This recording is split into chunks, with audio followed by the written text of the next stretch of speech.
মানে আমি কি কৰোঁ নেকি? নহয় দাদা, মই বেয়া ছোৱালী নহয়। আজিৰ পৰা বেয়া লাগিব। দুহেজাৰ টকাত কিনি এনেকৈ বাহাদুৰি মাৰি কৈছ যে মৃত্যুমুখী কাৰোবাক উদ্ধাৰে কৰিবি।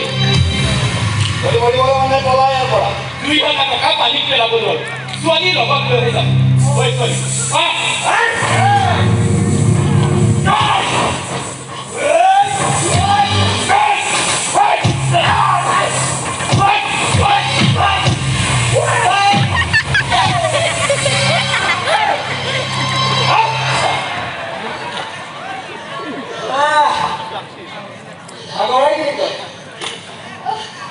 মোক আপোনালোকে ভুল নুবুজিব দাদা। মই বেয়া ছোৱালী নহয়।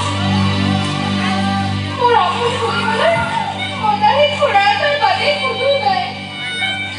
টকাৰ কাৰণে সি মোক বেয়া কামত লগাব খুজিছে।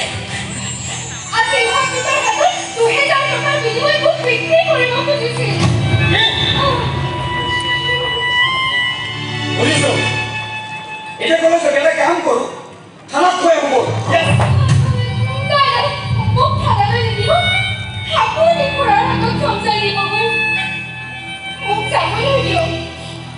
মই ৰেলত উঠি কৰবালৈ যামগৈ। নহ'লে ৰেলৰ আগত পৰি যাম। তথাপিও বেয়া কাম কৰি জীয়াই থাকিব নোৱাৰো।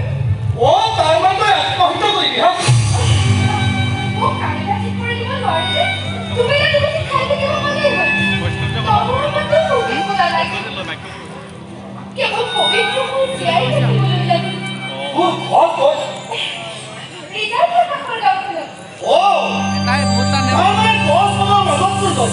নাম কি? ফুল পৰা ফুল? মানে বনৰ মাজত ফুল। তাৰমানে তই বনৰীয়া